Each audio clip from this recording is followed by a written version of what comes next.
Hello, welcome to Meanwhile in the Falklands with me, Paula Foams. Me, Caiti Beatty. And me, Thomas Stockting. And we're not counted anymore, are we? No, we refuse. What a busy week this week has been, especially Tuesday. It was a wonderfully busy day on Tuesday. I did lots of work. Yeah, well, Caiti found a reason, albeit a relatively good one, to avoid doing most of the work on Tuesday. It's my birthday, that's what you do. Yeah. That was the excuse for everything. We still got the balloons, which are popping by themselves actually every so often. So Yeah, that was terrifying yesterday. Oh, wasn't it? And me, you and Hannah just working away. You were out the office actually. Oh, really? And they're just bursting. Me, Paula and Hannah just working away, which is terribly rude, I said me first there. But just, a couple started popping, which is absolutely ourselves. Anyway, we've got a bone to pick with you, listener, because actually last week we said if you've got any birthday messages for Caiti, please email news@fitv.co.uk. How many messages did we get, Caiti? None. Absolutely none from any of you. So you need to engage with us, listener. Engage with us, listener. Engage, please. So Tuesday night, again, you were out partying, weren't you? At Government House? Technically. So we had a lovely dinner for Caiti's birthday, but beforehand I was at a Government House reception in Chilean Independence Day, which was awesome. Yeah. Managed to convince the lovely Mrs. Emma Phillips to put on some Chilean music in the front room, and there were quite a few people in traditional dress, and there was some dancing going on. It was traditional Chilean food as well. I ate my weight in empanadas. It was fantastic, and pisco sours was on offer. So I ended up walking to the restaurant rather than taking the car, because I think I had two, and I was like, Did they serve pisco sours? Yeah, they served pisco sours. That's for amazing. Chilean Independence Day, they did it. So I had two, and I was like, I don't think I can drive. And Karen, with the wonderful voice of reason, turned around and said, you can have another one. So we walked. It was really good. It's really one good. of the most diverse cultures, I think, probably the Falkland Islands. So what did we decide yesterday? 62. We had a representative of the Foreign and Commonwealth Office in the office. She said 62 or 64, which was a very precise guess. Quite a few. Yeah, absolutely. We got another one of those cultures coming back very soon, because the demining season is starting again. Yeah. A lot of the big dogs turned up on the flight this week, so meeting up with one of them this weekend. Excellent. Amazing. So I declared this week that actually our immigration policy should be based on the food that country can offer. And we did promptly decide that Britain, all around, would not get in. Because we are awful. So Caiti tried to make a fair argument for haggis in Scotland, but I said, what's better, fish and chips or haggis? And as soon as fish and chips was rated higher, that means Scotland are excluded. I like haggis. I have to say. I should have been Scottish, really. Where is your favourite cuisine from, though, Paula? That's the question. Well, I think Italy. Italy? Yeah, I'm a real big pasta fiend at the moment. Which is probably why I'm piling on weight. Would that be because of Marinella's homemade pasta? I haven't had hers yet, but yeah, I know. I need to try that, but I'm very keen to try making some of my own. Where's your France, I presume? Actually, no. North African. Okay. Mainly Mediterranean coast in France. Most of the people there were originally immigrants from Morocco and Tunisia and stuff like that. And we had an abundance of tagines and couscous, and it was the stuff I despised as a kid because it was so dry and so weird. But as I grew up, I was just like, damn, this is good. Chocolate away, give me a tagine. Yeah. What about you, Caiti? I'm France. It's the strong flavours that I like, and I've always, even as a kid, ate like an adult. So because I had an adult's palate, so I remember eating moules frites and snails, all that sort of thing, growing up and loving it. Anything to add to your garlic breath. Exactly, exactly. So we're going to give you another chance, listener, to engage with us. Yes, we are. Last chance. Your last chance. No, I think we'll give them probably another chance on this. But 3 strikes and you're out. Yeah. Let's do it. What is your favourite food? Email us, news@fitv.co.uk. It's not hard. You don't even need to like us. You can just tell us what your favourite food was. You don't even have to start it with Dear FITV. Just reply spaghetti, full stop, send. Send in Morse code if you need to. Like whatever you need to do. Give us something else to do next week. FITV tries to decipher Morse code. Yeah, that would be fun. I can do SOS. Have you noticed, actually, looking at Morse code, have you noticed in some of the thriller movies, there's always somebody, it's an older person who's deciphering or sending in Morse code, and they always say the same line. that they don't know what they don't really know what they're sending because they haven't used Morse code in ages. So they could be sending, something ridiculous. They always say the same line. You listen to it. I'll have to pay more attention to that now. Yeah. So speaking of things you pay attention to, it's going off on a little bit of a tangent. I was reading last night and Zoe pointed out to me that when she sees a big word on a page when she's reading, after she's read it, she always has to come back and count the number of letters in it, just to find out what's the longest word. And I was like, that's so stupid. And I found myself starting to do it. Oh no. 16's the biggest one so far, can I just say? Oh no. Anyway, going back to food, talking of things you'll end up doing. Because we had a list of things to go through, and food went very nicely into Conservation Ball tonight. Oh yeah, I'm so looking forward to that. The food was so good last year. Which is why we're not taking a photograph of us sitting here, because we've either got some kind of fake tan that's developing on our face. Woohoo, that's me. Not washed our hair, which is me, or sitting there in a slobby jumper. So you actually you are a bit orange today, aren't you? Yeah. Donald Trump in the corner. I am Donald Trumping over here, but it's going to change by tonight. Okay. It sorts itself out. I just need time to develop. Okay. And we've sorted all our dresses out. Hannah, who is with us, but she's not with us, if you see what I mean. She's in the corner over there. Hannah, what colour's your dress? Pink! There we go. What colour's your dress? It's a jade colour. Okay. My dress is purple. I hope you've got a bow tie, because I'll be most disappointed if you're not been wearing a bow tie. No, I'm not wearing a bow tie. I'm wearing a dress. Okay, no That's problem. fine. Thank you. As long as it's a Manly. nice one. So the massive thing for the Conservation Ball is the auction and the raffle. Has everyone bought raffle tickets? Yes. Yeah. Top prize, £10,000 cruise to South Georgia. Amazing, isn't it? Jojo Hay bought one ticket last year and she got won it. That is incredible. That's what I'm holding out on. Okay. They're what, £10 a pop? Yeah. So yeah, make my money back there 1,000 times I over. think so. So they also have some artwork that was on display at the Malvina House Hotel. Really nice stuff as well. Yeah, I had a good look at it all, and it's lovely seeing some familiar names too that you know that have put it's in. local people as well. Yeah, there's a couple of people that we know that have put things in, which is lovely to see that. Yeah. There's one of the Kings put something. Obviously, Vicky Chater, very talented local artist. Yeah. She put. Actually, I think. Is that her whale? I think and if you notice, I didn't notice it on the picture, but as soon as I saw it in person the other night, I noticed that there's a little kayak in the top left, and I think that's homage to Tom and Bill, her husband's little kayak out to the southern right Wales that were off the coast of the lighthouse. Of Hooker's Point last year. Yeah. So there were a couple of whales chilling out there, and they got in their kayaks and went out there. But they didn't go out, because I was talking to them about it, and they said they didn't get that far. The whales then came to them. So, it was like, oh. Yeah, but they're really inquisitive animals, aren't they?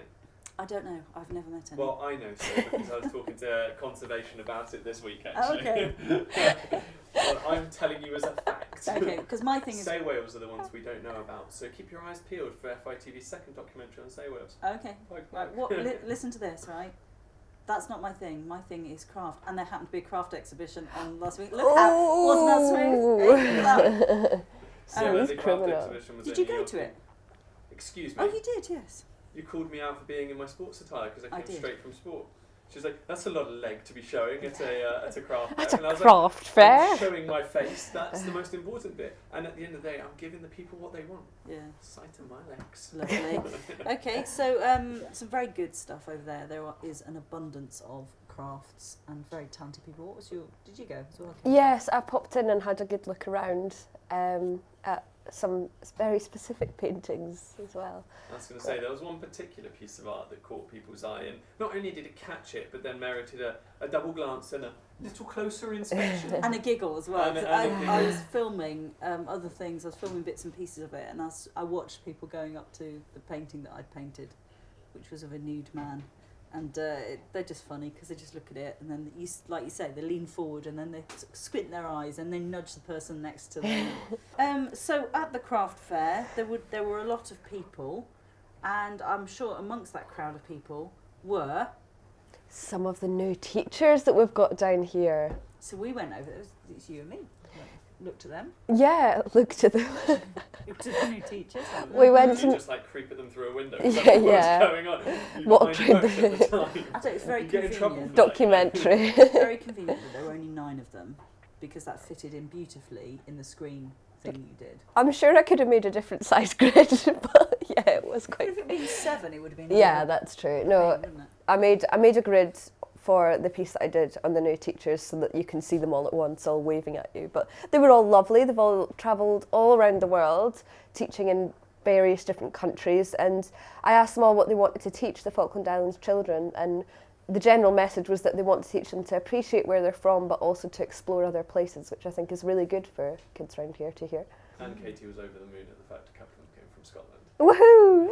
There's 2 new Scottish people down here, and I'm so happy. There were quite a few I thought that had come from warmer countries. Like there's one who'd come from Australia, and one from Egypt, and one from Malaysia. And it was chucking it with snow outside. You've got to think, wonder. They must be in shock. Yeah. I think one of them said that their daughter was seeing snow for the very first time, which was really exciting. Well, this isn't the kind of snow you want to see for the first time. The kind of snow we had earlier on in the winter, when there was like 2 foot of it. Actual snow. That's the kind of snow you want to see the first time, not this... Sleety. Yeah, Cold it's not sticking enough. No, it's too rainy. So if you are a teacher, that may be a career that you've chosen, or you could be listening to our series of podcasts through our alphabet of careers, and we went for F for fish. Fishing industry. Yeah. And For we tuna. spoke to James Wallace. James Wallace, who's taking over, is in the process of taking over from his father, who's looking to retire. Let's go and listen to him. Yeah. So we are now here with James. So can you tell us a little bit about Fortuna? Yes, well, I'm the director of Fortuna Limited. Most people will know us as a fishing company here in the Falkland Islands. We own fishing boats and fishing quota. We're also involved in some other businesses locally in the Kelber stores, in workboat services, in CFL, in Atlink, in the Canberra development, and probably a few more that I've forgotten. And how did the business actually start? So, well, it all started with investment in fishing vessels and in quota. So many years ago, just after the war, the conservation zone was declared around the Falkland Islands, and my father at the time took the opportunity to get involved in fishing and started off brokering licenses. He used all of that money to buy into fishing vessels. And if you sort of jump 20 years down the line, ITQ was introduced. Now, ITQ was a licensing system that introduced security. Up until that point, you only had a fishing license for 1 or 2 years, but all of a sudden you had security for 25 years. That meant that you could do a lot more with your fishing license, with your fishing boats. So we started developing. We started developing into things like marketing. We bought a marketing company in Spain. We bought a marketing company in the Netherlands. Even more recently, we built a processing plant down there by Boxer Bridge. So we have sort of moved away from selling fish as a commodity, as something we call HGT, which is a bit of fish that has the tail and the head chopped off and is sold in thousands of tons, to something that is a very nice portion or fillet that you could take home and sprinkle some dill on and roast and cook yourself. So are you a keen fisherman yourself then, or...? One of the first things that all of the fishing managers do is spend some time out on the fishing boats. So I've been out there for a few months, but it's not as if I grew up through the ranks of a fishing operation, though. No. If I wanted to come and be an employee here, is this something that I could learn to do in the Falkland Islands? It is, I think. I mean, I knew you were coming in, and I was having a think about the sort of questions that you would ask. And looking around at the managers that we have, they're all quite similar. they're all people that drive their own businesses. They have a lot in common. I mean, what we like to do is we like to develop things. We're into moving things on, diversifying, changing things that we're already doing. So, for example, adding value to fish. That was something that we didn't know how to do. So what we in fact had to do was to import labour. We have a Dutch guy down here right now, a guy called Jan, who works up at the fish factory, and he is showing us how to produce a high quality consumer product. So there is plenty of opportunity for foreigners to teach us what to do, because it's a new step. It's selling a consumer product. You have to do a lot more marketing. You have to know a lot more about your product. You have to be more familiar with social media and the power of video and television. So absolutely, there's opportunities for new people, for sure. Perfect. So the most important question that we're going to ask: what's your favourite kind of fish? My favourite type of fish has to be toothfish. Why? I think it's the size. I think it's the taste. You can always get a lovely, great big chunk of toothfish, but it matters where you catch it. Ooh. Some fisheries in the world fish all year round, and that's no good for toothfish. Uh-huh. You have to fish outside of their spawning season. The fish is firmer. It's more flavoursome. In the Falkland Islands, we close the fishing ground during the spawning season. So if you're ever eating Falklands toothfish, then you can be sure that you're going to have a nice firm fillet. So that was James Wallace. So if you want to know anything more about the fishing industry, please send us an email and we're sure to ask James some more questions. Engage with us. What have we got next week? I've got G for landscape gardener, apparently. Okay, so let's be on the lookout for one of them. I do, actually. I do. G for Landscape gardener. Okay. Yeah. Good. So also on this week, sort of circling back to the fact it was Chilean National Day, when you were in Chile, Yes. you frequented tell us about that coffee shop, because it was rather special, wasn't it? Yeah, so I won't take the credit for discovering it on the trip. It was a couple of the other guys who, one of them whom I was sharing a room with actually, went down there, and he said that even having lived in Italy for about just over a year, he said that the coffee he had at this place was better. And I was like, ooh, you've got to talk to me about that then, because if it's a nice coffee best in Italy found in the south of Chile, I want to know about it. So we went down there, really, really nice chap. I had one of the coffees before chatting to anyone, and I made the mistake of putting half a sugar in it, which is what I would normally do, because the way he roasts his coffee beans really makes them really quite naturally sweet. So the coffee itself, just as an espresso, is wonderful. So we got chatting with him, and he gave us a little tour and explained how no one did espressos in Punta Arenas. So they decided to set up an espresso bar. They were getting beans imported, but they thought, no, actually, we want to do something from the heart, and we want to have complete control of the process. And they bought a roasting machine. And they said it doesn't really save them any money, definitely doesn't save them time, but he just loves being part of the process. Yeah. And the name of the shop is Meraki, which is Greek for doing something with love or care, putting something of yourself into what you do. Oh, stop it! So nice. Beautiful. Katie's tearing up.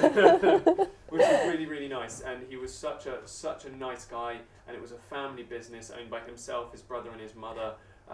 They've got a couple of places further south that have been asking for their beans. It's really, really cool, good. and I'll definitely go again. So if you want to find out more about it, please go to FITV and have a watch. Subscribe this week with $3.95.